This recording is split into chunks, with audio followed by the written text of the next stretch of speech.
অসম বিধানসভাৰ বাজেট অধিৱেশনৰ আজি দ্বিতীয়টো দিন ৰাজ্যপালৰ ভাষণৰ ওপৰত শাসকীয় বিধায়ক আৰু বিৰোধী বিধায়কৰ আলোচনা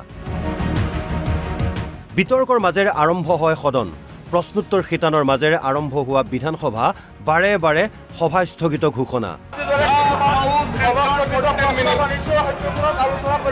বিপ্লৱ শৰ্মাৰ প্ৰতিবেদনে প্ৰভান্বিত কৰি ৰাখে বিধানসভাৰ দ্বিতীয়টো দিন ৰাজ্যজুৰি এপিএছচি কেলেংকাৰীৰ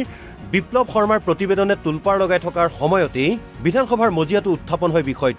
বিষয়টোক লৈ সবিস্তাৰে মজিয়াত আলোচনা কৰাৰ শাসকীয় বিধায়কসকলে প্ৰস্তাৱ আগবঢ়োৱাৰ লগে লগে বিৰোধিতা কৰে বিৰোধী বিধায়কে লগে লগে উত্তপ্ত হৈ পৰে সদন নজিৰবিহীনভাৱে বিধানসভাত দেখা গ'ল শাসকীয় পক্ষৰ ভূমিকা অধ্যক্ষৰ পৰা এপিএছচি কেলেংকাৰী সন্দৰ্ভত আলোচনা বিচাৰি অধ্যক্ষক ঘেৰাও লগে লগে বিৰোধী বিধায়কে হাতত প্লে কাৰ্ড লৈ অধ্যক্ষৰ ওচৰলৈ গৈ জনালে প্ৰতিবাদ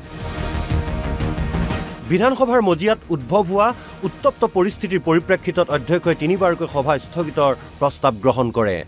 আৰু হিতৰ কাৰণে আজি সভা স্থগিত প্ৰস্তাৱ মই যি বিৰোধীয়ে বিচাৰিছিল সিন্ডিকেট তথা ডিটেনশ্যন কেম্প বিষয়ত হ'ব লাগে আলোচনা বিৰোধীৰ এই দাবীক মুখ্যমন্ত্ৰী ডক্টৰ হিমন্ত বিশ্ব শৰ্মাই বিধানসভাৰ অনাগত দিনত আলোচনা হ'ব বুলিও মন্তব্য কৰে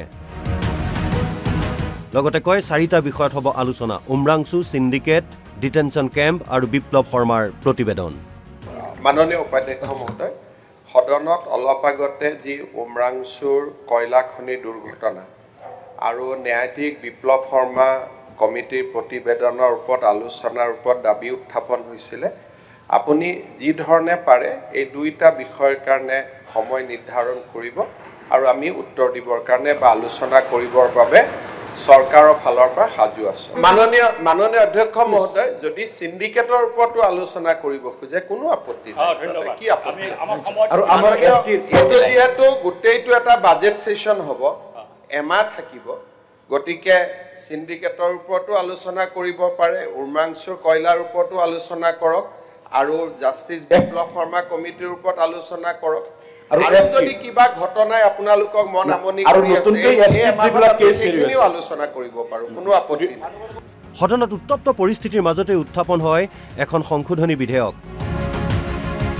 মুখ্যমন্ত্ৰীৰ হৈ সংসদীয় পৰিক্ৰমা মন্ত্ৰী চন্দ্ৰমোহন পাটোৱাৰীয়ে উত্থাপন কৰে the Assam right to public service amendment bill এনেদৰে বিধানসভাৰ বাজেট অধিৱেশনৰ দ্বিতীয় দিনটোত শাসক বিৰোধীয়ে উত্তাল কৰি ৰাখে বিধানসভাৰ মজিয়া ব্যুৰো ৰিপৰ্ট NB নিউজ